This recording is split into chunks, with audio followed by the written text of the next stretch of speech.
Madaming misconception sa akin. Isa dun is parang mayabang ako, parang wala akong pakialam sa ibang tao, sa nararamdaman nila. Hindi ako sensitive. Sarili ko lang iniisip ko na misconception din sa akin na lahat ng bagay nakuha ko ng madali.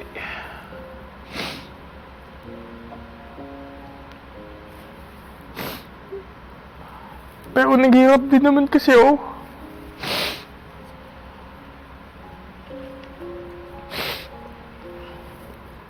Parang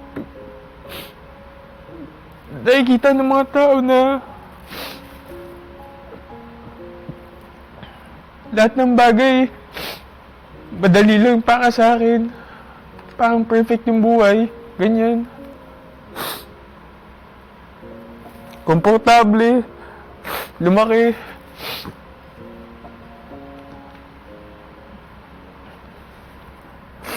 Parang lahat na lang nadadaan ko na nagmumukha ang walang pakialam.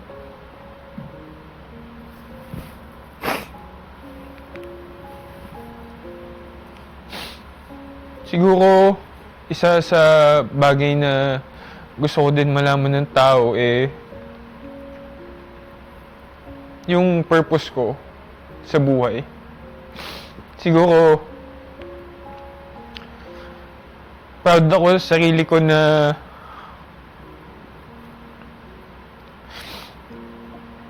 gusto ko talaga alagaan yung magulang ko. Kasi tumatanda na sila. Siguro isa din yun sa rason kung bakit sumali ako dito sa PBB. Na hindi porket na pinalaki ako ng komportable wala na akong mga responsibilidad na aatupagin.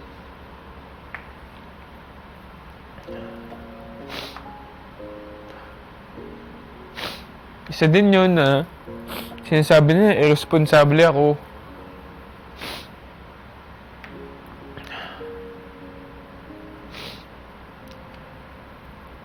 Pero para sa akin din kapag naririnig ko yun, isa din yun sa parang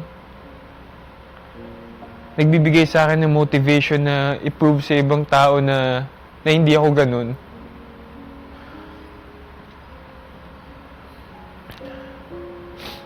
Minsan nga masakit pa na yung mga taong mahal mo pa sa buhay nagsasabi nun.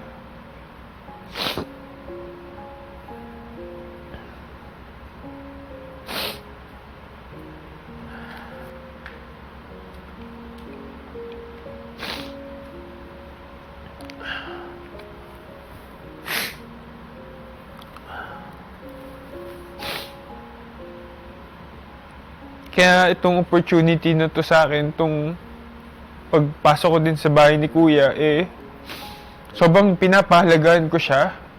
Kasi sa tingin ko, madami din talaga ako matututunan dito. Hindi lang sa sarili ko, pati din sa inyo.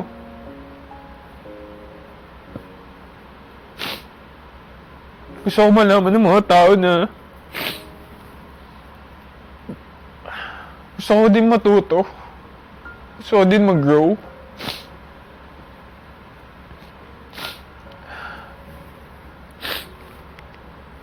Yun lang naman.